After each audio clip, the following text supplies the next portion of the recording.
Salve, salve, torcedor alviverde! Seja mais uma vez muito bem-vindo ao canal. Como sempre, trazendo as últimas notícias, as últimas informações do nosso Verdão. Bom, rapaziada, a gente vem trazendo hoje um corte aí do Globo Esporte, falando um pouco mais desse elenco, desses jogadores que chegaram aí no meio do ano. Então, a gente vem trazendo aí, porque a gente ainda tem muitas possibilidades de conseguir a sonhada tri. Não, não.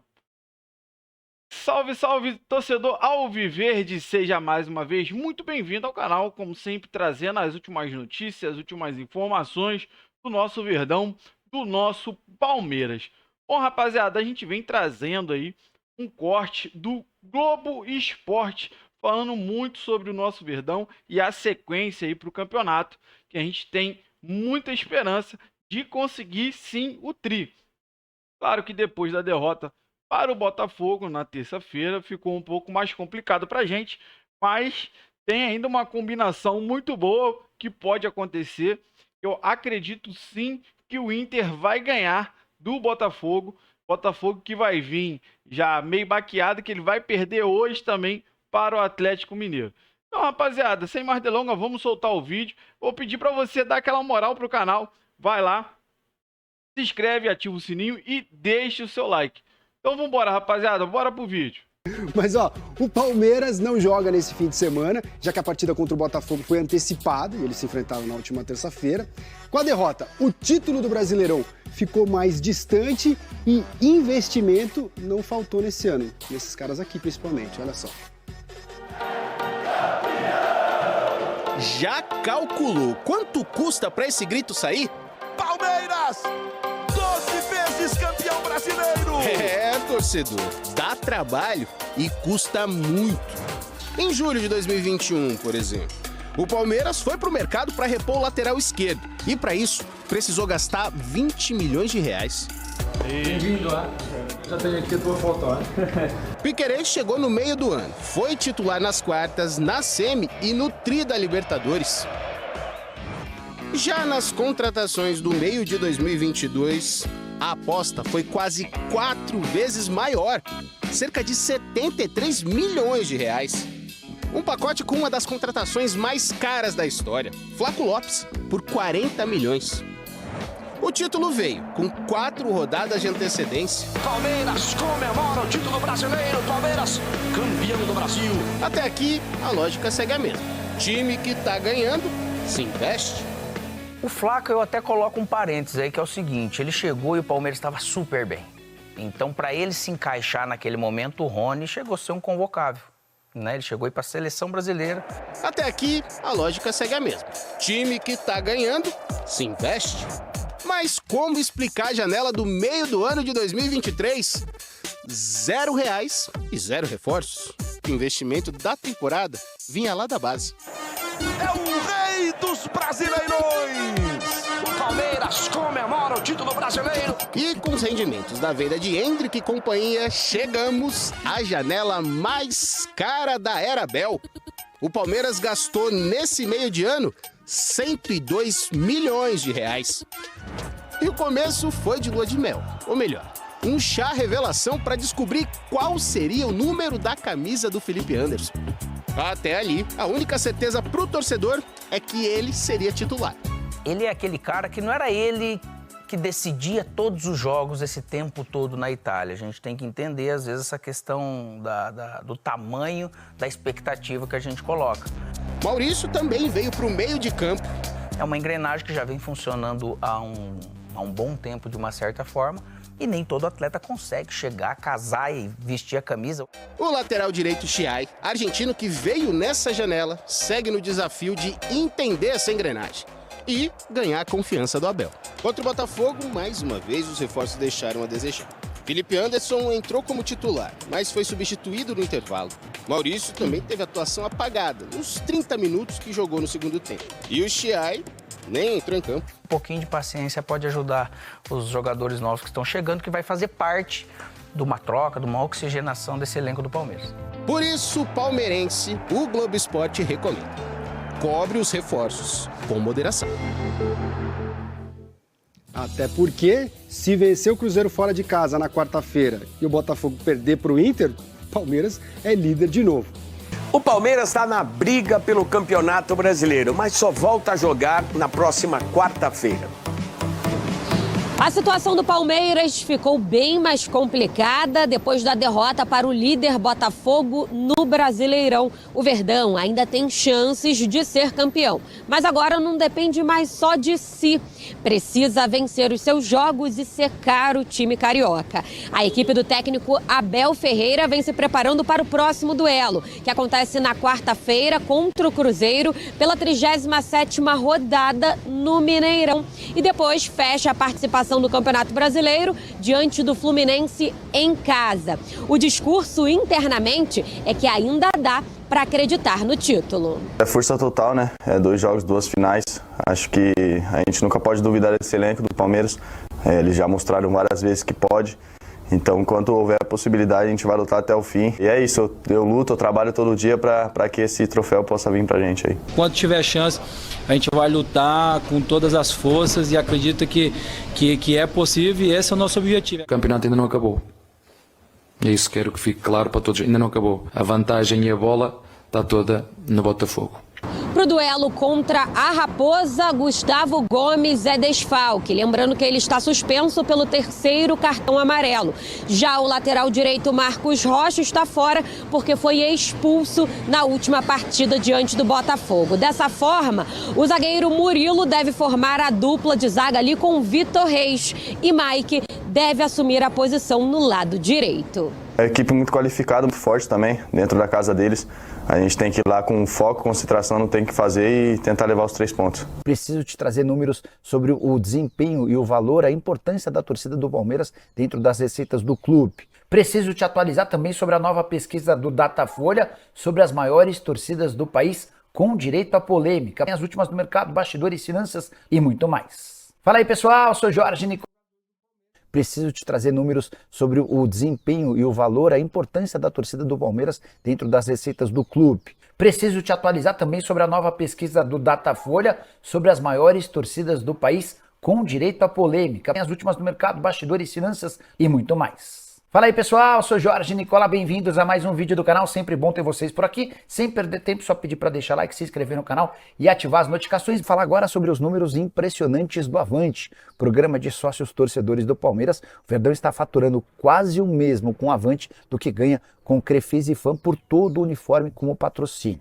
Explicar sobre os números. Palmeiras baterá em 2024 seu recorde de arrecadação com um programa de sócios torcedores, estimativa de 70 milhões de reais. Só para lembrar que a Crefisa e a FAN, as empresas da Leila Pereira, desembolsam 81 milhões de reais pela ocupação de todos os espaços, na camisa, no calção e no meião. Nunca na história o Palmeiras havia registrado tanta receita com o seu programa de sócios torcedores. O recorde pertencia à temporada passada com 58 milhões de reais. Se a gente incluir mais 50 milhões de bilheteria, que é quanto se estima arrecadar com jogos do Palmeiras nessa temporada, dá para dizer que 70 mais 50 são 120 milhões de reais de receitas com torcida.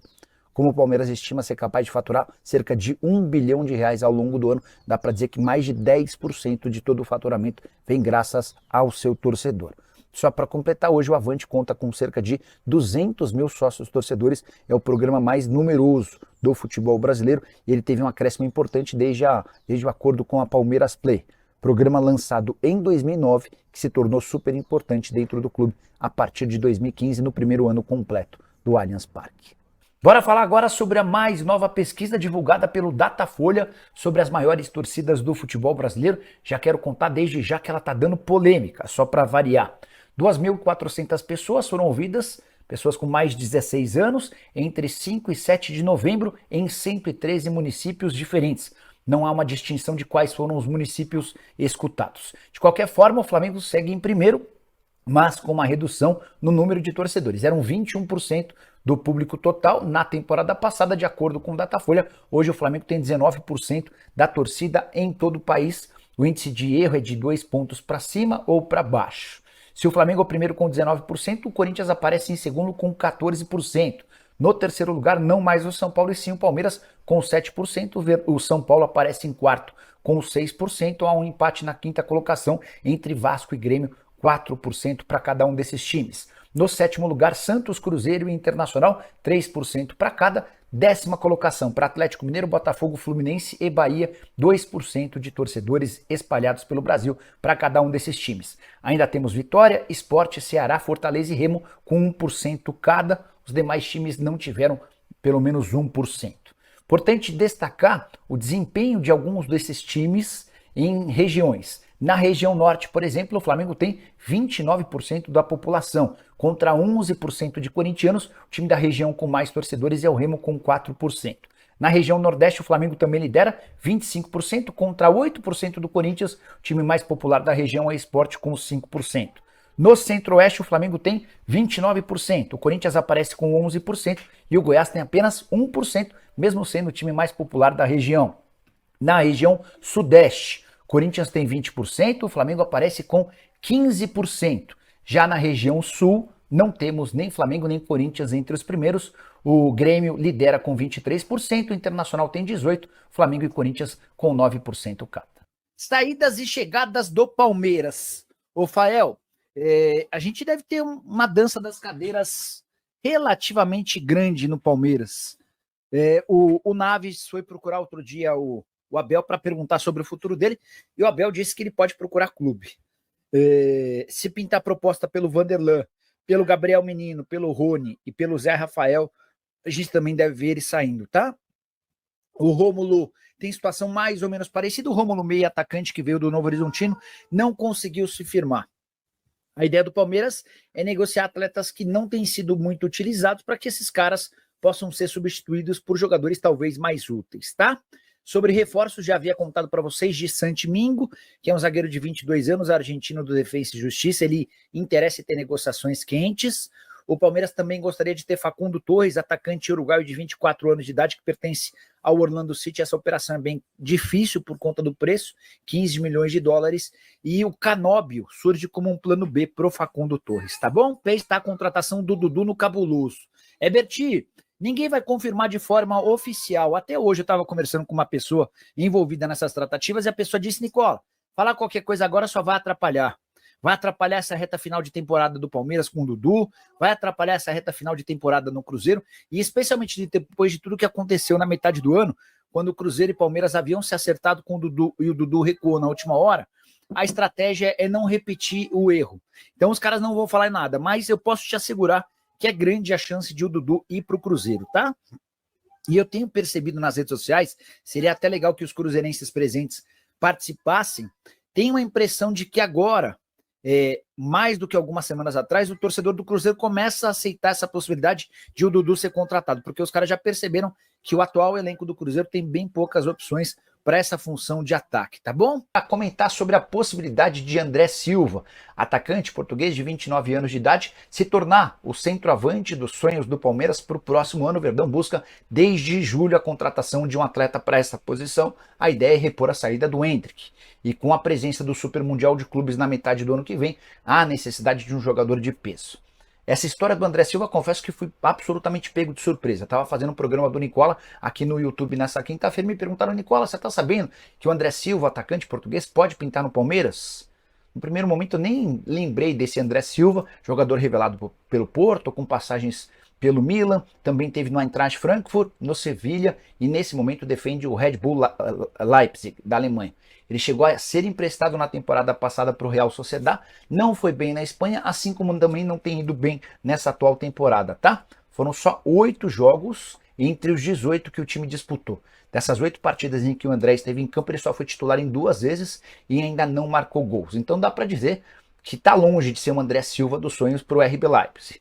Contrato até junho de 2026, ou seja, ainda há mais 1 ano e meio de acordo.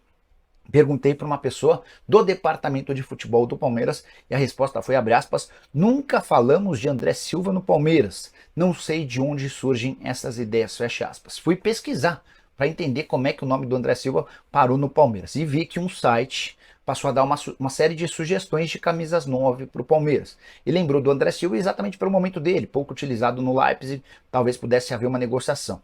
Alguns torcedores do Palmeiras gostaram da ideia e a partir daí essa história se tornou pública. De qualquer forma, não há nenhuma negociação envolvendo Palmeiras e André Silva. O Verdão está atrás de um centroavante, mas não será esse português de 29 anos de idade. Combinado? E a especulação envolvendo Dudu e Cruzeiro voltou com toda a força. E eu tô para te dizer que ela faz sentido.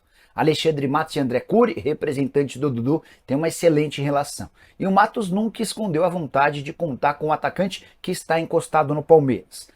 Coisa de um mês atrás, existiu uma reunião entre as partes para debater sobre essa negociação. Repercussão entre torcedores do Cruzeiro foi muito ruim, mas diante da ineficiência dos atacantes do Cruzeiro que não conseguem marcar gols, e a maior prova, ou a última prova foi dada no empate 1-1 nessa quarta-feira contra o Grêmio, no Mineirão, os torcedores do Cruzeiro aos pouquinhos já começam a aceitar a ideia da contratação do Dudu, que havia na metade do ano meio que esnobado o Cruzeiro, tudo acertado, e o Dudu na última hora recuou, desistindo desse acordo. Posso contar que antes de gravar o vídeo eu procurei o André Cury e perguntei aí, tem negociações? O negócio está perto de fechar? A resposta do André Cury, não tem nada por agora, fecha aspas. Ele não descarta, não desmente e nem inviabiliza um acordo para o próximo ano. Queria contar também que o fato de o Dudu não estar sendo utilizado como imaginaria no Palmeiras faz com que aumente a chance dele deixar o clube, apesar de o vínculo até dezembro de 2025. E o Dudu, para completar, ainda fez uma postagem enchendo a bola do Maurício Gagliotti, o presidente que antecedeu a Leila Pereira, numa clara cutucada à atual dirigente. Ele respondeu uma postagem do Maurício Gagliotti da seguinte maneira nas redes sociais, abre aspas, o melhor presidente, como gestor, soube administrar um clube de futebol com sucesso e respeitar torcedores, jogadores e funcionários, sempre teve e terá o meu respeito, fecha aspas. Uma das críticas, uma das reclamações do Dudu é da falta de respeito da Leila para com ele, outros atletas e especialmente torcedores organizados. Diante desse cenário está se desenhando a saída do Dudu em dezembro e o Cruzeiro vai sim tentar a contratação do atleta, te diria que a chance é grande. Dudu, que nas duas últimas partidas nem saiu do banco de reservas contra o Atlético Goianiense e jogou apenas 24 minutos contra o Botafogo. Hora de falar sobre o Cruzeiro, que está de olho em dois jogadores do Palmeiras, e eu não me refiro a Zé Rafael e a Rony, que vêm sendo especulados há bastante tempo. As tratativas com o Dudu foram reiniciadas e são reais. Mas há também um interesse em Mike, lateral direito, que já trabalhou com Alexandre Matos no próprio Cruzeiro e no Palmeiras. O Matos vai evitar falar sobre reforços, até para não criar expectativas, mas posso assegurar para vocês que as negociações com o Dudu acontecem e, se confirmadas, terão bases bem inferiores àquelas da metade do ano, quando o Cruzeiro se comprometeu a pagar 4 milhões de dólares ao Palmeiras e faria com que o Dudu tivesse um salário superior ao seu atual. Ele ganha no Palmeiras 2 milhões e 100 mil reais mensais. Posso contar para vocês que se o negócio com o Dudu for fechado, ele se apresenta em janeiro do ano que vem na Raposa para ganhar menos do que os 2 milhões e 100 mil reais, um contrato muito inferior. Também não vai haver o pagamento de 4 milhões de dólares ao Palmeiras. A tendência é que ele saia de graça, até porque entra no último ano de vínculo e anda em rota de colisão agora pública contra a Leila Pereira. Dudu nessa semana agradeceu e homenageou o Maurício Gagliotti, chamando ele de o maior presidente da história e dizendo que esse sim era um presidente que sabia respeitar a torcida, os funcionários e os jogadores, numa clara cutucada a Leila Pereira. Sobre Mike, o Cruzeiro não admite publicamente, mas gostaria de trazer um jogador para disputar a posição com o William, que caiu demais de produção nas últimas semanas. O Mike é um jogador da confiança do Alexandre Matos, como eu contei, já trabalhou com ele no Cruzeiro e no próprio Palmeiras. Foi o Matos quem levou o Mike para o Palmeiras, hoje com 32 anos de idade, sem ser titular e protagonista no Palmeiras, pode enxergar a saída para o Cruzeiro como algo interessante. Bom, rapaziada, você viu aí um corte do Globo Esporte, cara, falando aí do investimento, conforme foi passando os anos. E esse ano de 2024, maior investimento de todos os tempos. Aproximadamente 102 milhões. Rapaziada, a janela que nós tivemos mais investimento, né, na janela de 2024, e é onde tivemos menos êxito. Então, o que isso mostra para mim? Sinceramente, que a Leila contrata mal. É o que o Alex falou lá no início. Cara, o Felipe Anderson nunca foi o cara de puxar a responsabilidade para ele, né, e decidir. Ele não era esse cara e continua não sendo. Então, ela tem essa política de não contratar medalhões, tudo bem. Mas a gente precisa contratar jogadores que realmente vá fazer diferença. Cara, o que o Felipe Anderson está fazendo? Maurício. Então, se gastou muito e, para mim, se gastou muito mal. Não tem comparação, mas o Vasco com a 777 contratou um monte de gente lá ganhando 600, 500 mil e ninguém quer. Vai ter que cumprir o contrato todo porque ninguém quer. O Vasco tentou negociar e não conseguiu, mas enfim. Rapaziada, para mim, o ano que foi mais investido e pior foi. Pior ano para o Palmeiras, né, nos últimos anos. Cara, que não faz sentido você ter mais investimento e não ter resultado. Porque contratou mal. Contratou pouco, contratou caro e contratou mal, rapaziada. Essa que é a verdade. Então, eu gosto da Leila, mas a grande verdade é que a era campeã da Leila, ela herdou um elenco muito bom. Então, a Leila se reelegeu. E aí, agora, ela tem a oportunidade de mostrar o que ela vai fazer para 2025. Porque do jeito que foi 24, vergonhoso. A gente precisa, não adianta você contar só com o Estevão. Ano passado, o Hendrick ajudou muito, mas o elenco em si vivia um melhor momento. E aí, cara, esse ano a gente quer jogar tudo na conta do Estevão. O menino saiu, cara, no último jogo, contra o Botafogo, com câimbras, pô. Porque quer se jogar toda a responsabilidade em cima do menino. Não dá, rapaziada, não dá. Não dá pra ter a Estevão dependência, até porque o Estevão não vai ficar. Já tá vendido. Então tem mais até o meio do ano que vem com o Estevão. Mas não dá só para ele resolver a questão.